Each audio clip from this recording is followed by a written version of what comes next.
got my helper with me. Okay. Okay, so lots of screws.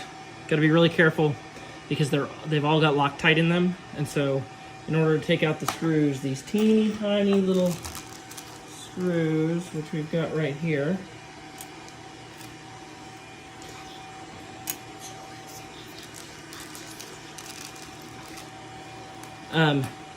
And then I also took off the fan cover, and I've already pulled off the pull, the knob that, or the handle that allows you to pull it from the switch.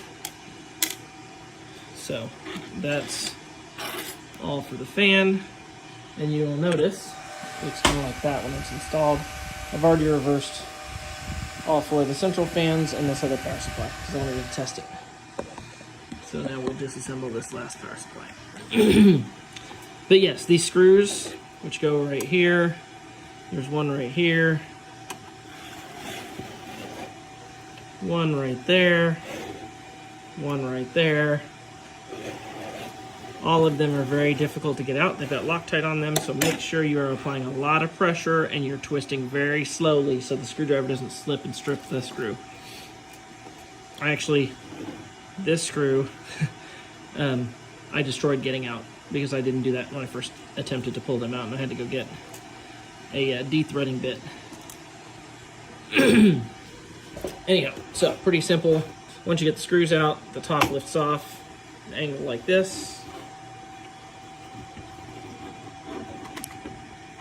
And then it comes out, see it latches by these right here, which line up pretty nicely with that. Yeah, you can see, so that would just insert in there. So set this out of the way. And then once you get this open, this is where things get a little tricky. So what we're gonna have to do in order to rotate this fan, the fan has to come up. It has to basically flip up like this and go back down, but that cord, which now goes into the back of the fan, you can kind of see. Let me get some better light on it. It goes back into down there in the bottom. You can kind of see the wire running through there, and it goes into the back side of the fan. You'll see it a little bit better in a minute when we pull it out. But we have to return that to the same spot. And so in order to get it down in there, and so it doesn't intrude with the ground plate that sits here on top, we're going to have to strip back some of the cable. Don't worry, there's plenty of cable you can see coming back here. There's some excess. So we're going to have to strip back some of the shroud to be able to insert it inside of the fan. I'll show you in a minute.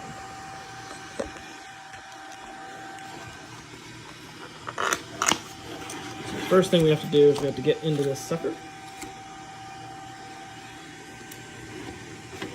Move all my screws over here out of the way so I don't lose any. And you can see you'll have to take about that much. That's how much shroud I had to take off, which is right about 20 millimeters. It's a little bit longer than that, so probably 25 millimeters. You'll be able to see it pretty easily when we get it out. So, let me get those screwdriver size. All right. So first thing we can do is we got to get this off. Oh, this one's down with Loctite as well, so you get to see how much effort this takes to get this off.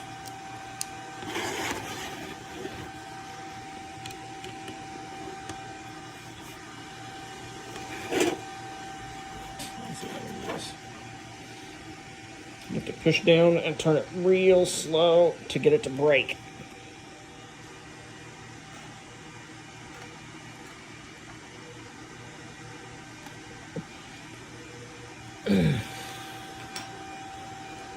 That didn't break.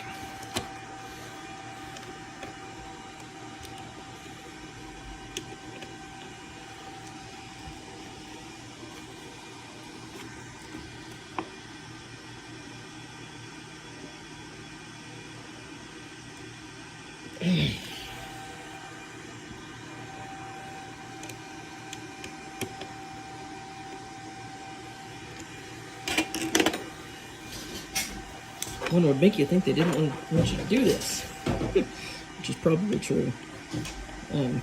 I mean, obviously, they sell power supplies that are already set up appropriately, and it prevents you from getting into something that could not only but this void the warranty, right? But if you dork something up in here, power supplies get very hot. They're high amperage, high high voltage devices that can convert both voltage and current draw. So you do want to be careful. There's lots of capacitors in here that can zap you.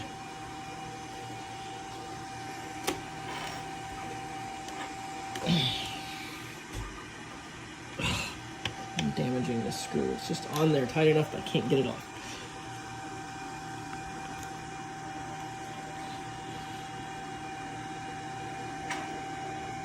Oh, I got it. I felt it slip.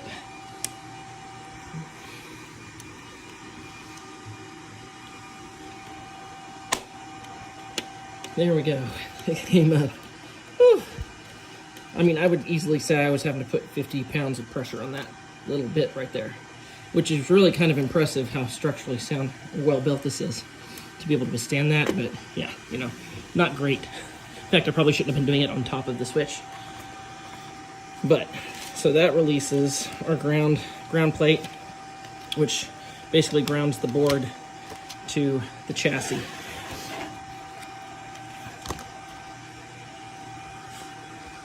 Did you have a question, Ben? Yes. What? If you need help, just ask me for help. Oh, definitely, I will. All right, so now that we've got that off, we can swap bits. I need the wider bit to get, and I'll need this little extension to be able to reach some of these screws. So there's 4 screws in the bottom of it. You can identify them on the base of it. See, there's the. So we're going to take them out so we can get the board loose, so we can move the fan a little more freely without torquing the cables up. Magnetic screwdrivers are really handy in this scenario because these little screws are tiny and in an awkward position.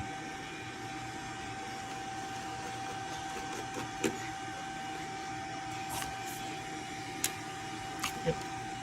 All right, and here's 3.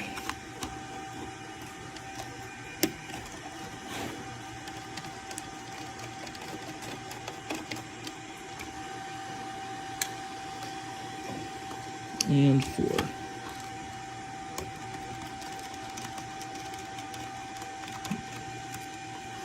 All right, that should loosen up the board a little bit. Now, again, keep your fingers out of there. You don't want to bite yourself. There's a big capacitor down in the middle of that. Get you good. So you have to lift the board up a little bit as you kind of loosen it and pull it back. And that will break it away from the main board. And as you do that, you'll notice that the fan will just pop right up.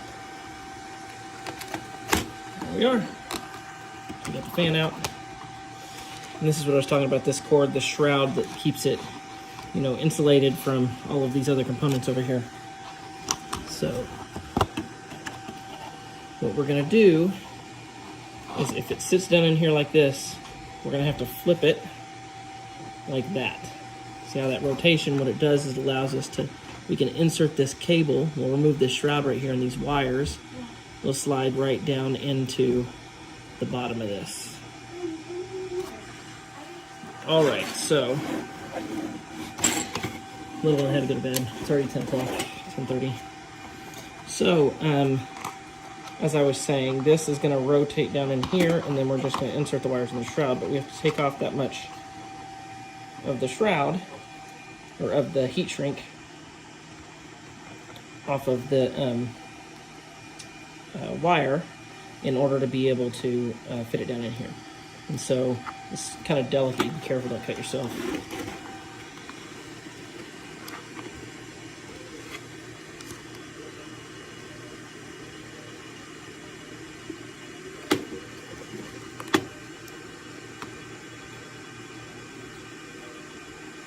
It would probably be easier if I disconnected the fan and pulled it all the way out.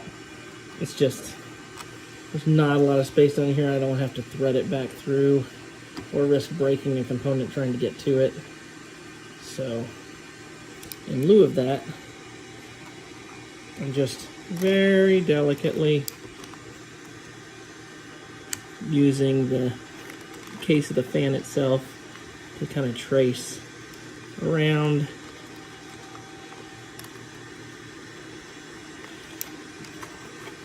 and break away that filament. Here, let's take this funnel, air funnel, put that down there so it's not in our way.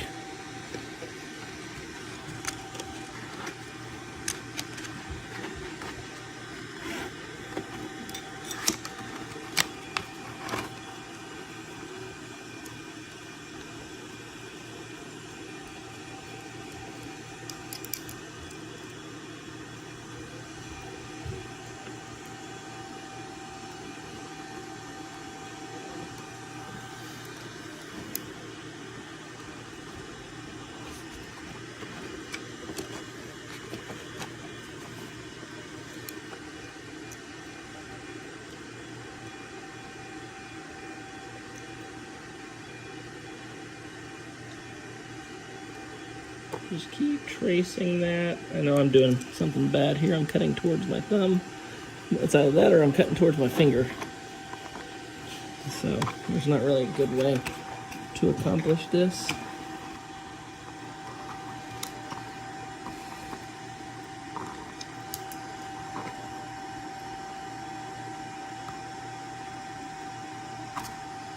And you can hear the fan running on this. The other fans are running. That's all 4 of the fans plus a power supply fan running on the current platform.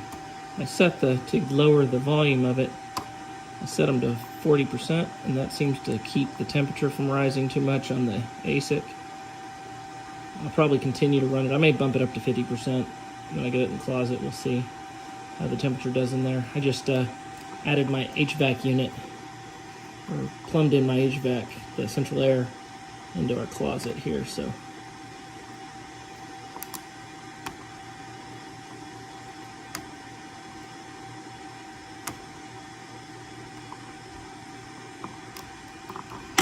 All right, we're getting there now.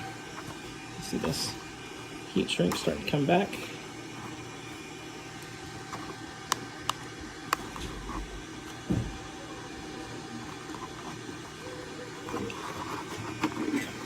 Almost there.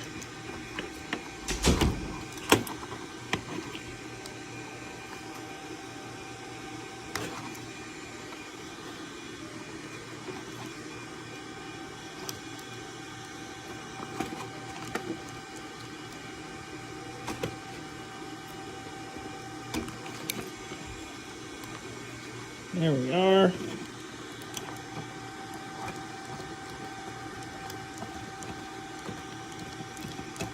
Now I'm just, so I don't damage the wires, just cutting the leftover heat shrink away from the cable. There we are. Looks good. So now you'll notice that this should insert pretty well inside of the fan drive. Ah, it's a little short. Take a little bit more off.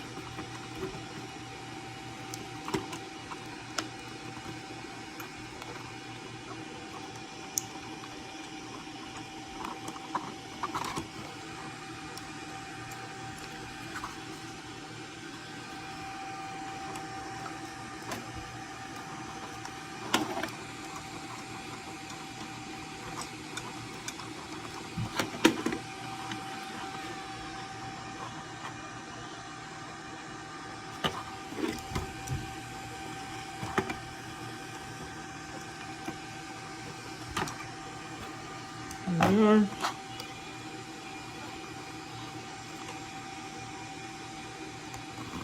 And now, it just tucks so nicely down inside of the fan. And what we'll find is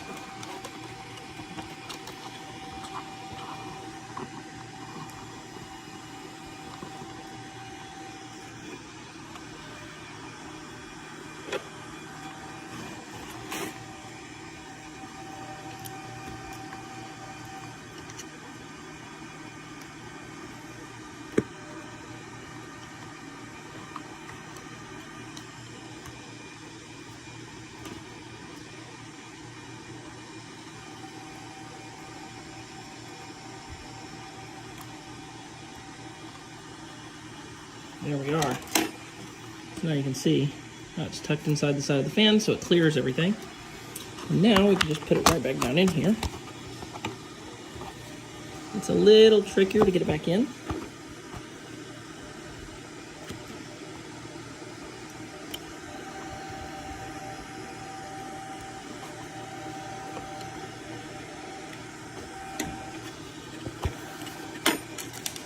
And I don't have quite the distance I need because I've got to get the, so you're going to have to kind of do two things at once. We got to move the board back in place to get more reach on our cable. And we have to insert that down in there at the same time.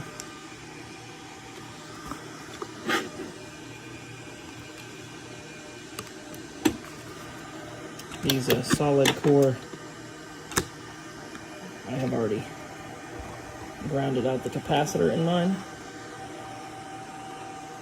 It did not arc, but it hadn't been, this one hadn't been powered on yet, so I was a little less concerned.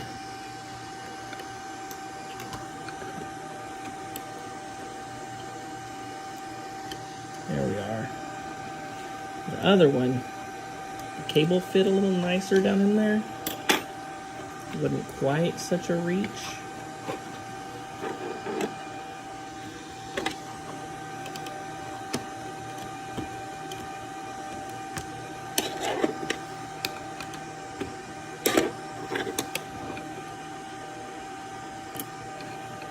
Get as far down as I can. Oh, there we are.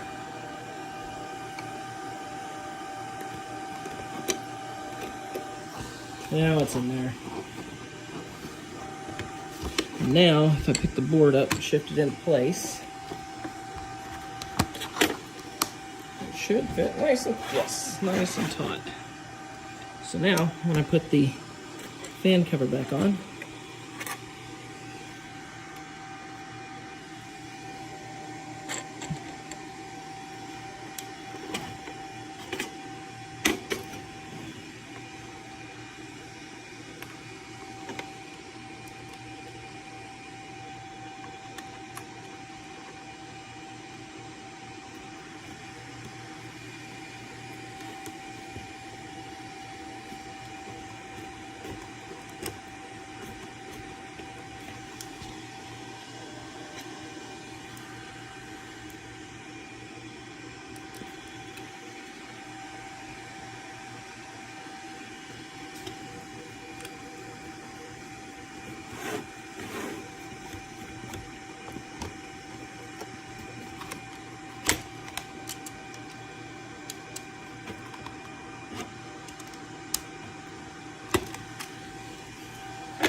real nice.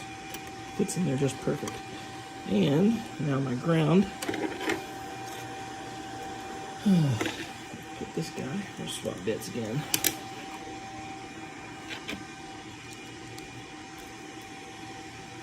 Ground plate back on.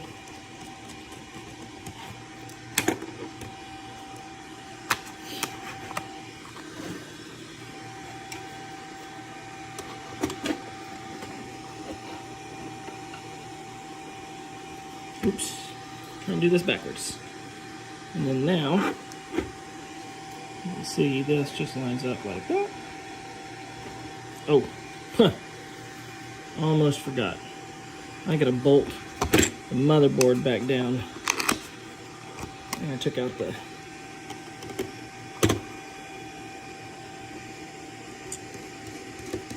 take the ground plate back off so I can get to it.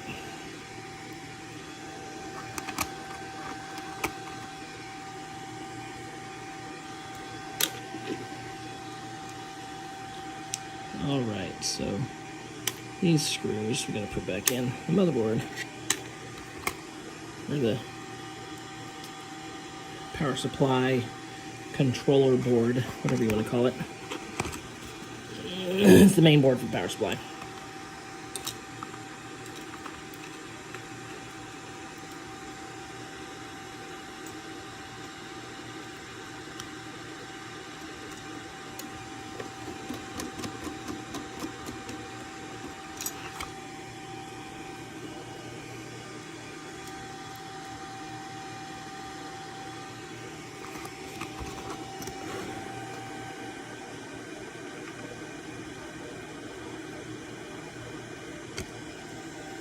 And it wants to squirm out of there.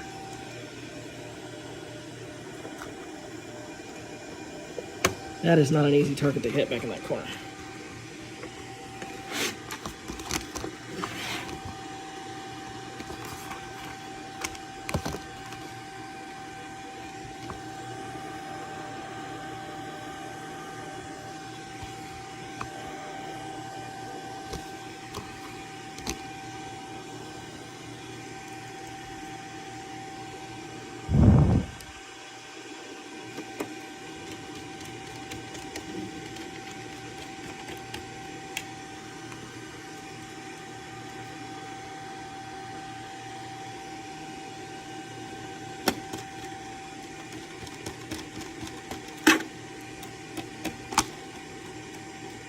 There we go. Board's all locked down. Now I can put the ground plate back on.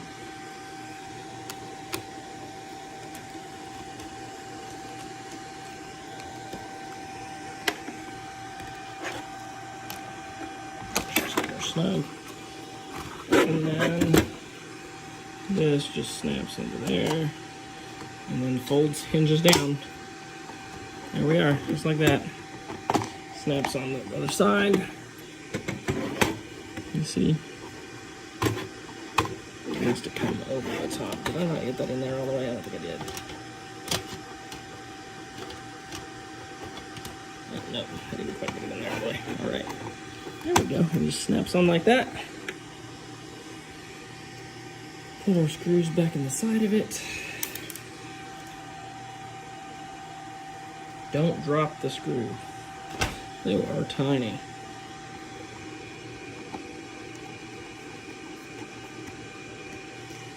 Let's take our extension off. Give me more leverage.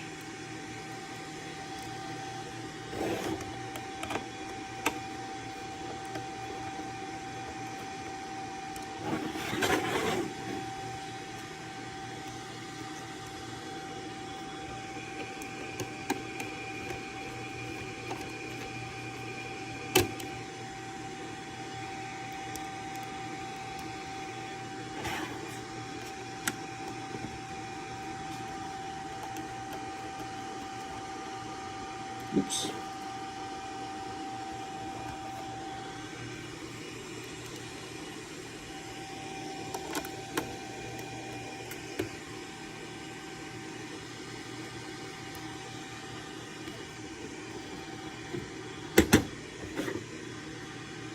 Okay, both the screws on the outside.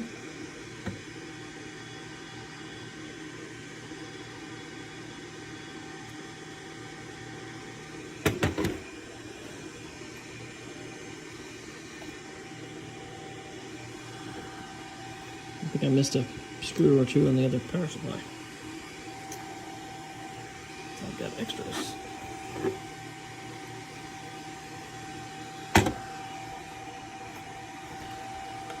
Alright, and then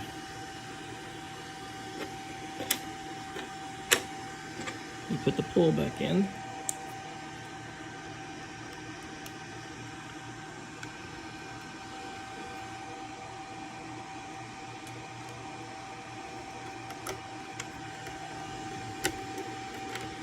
Seems to have the right bit.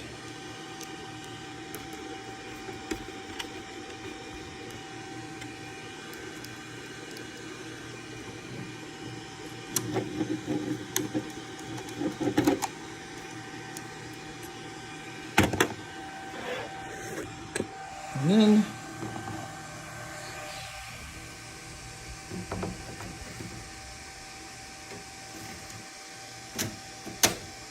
there we are.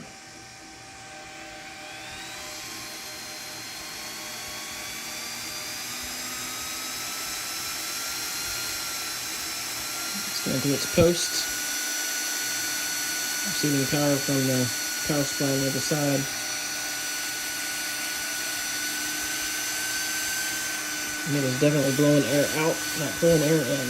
So I'd say it's working as expected.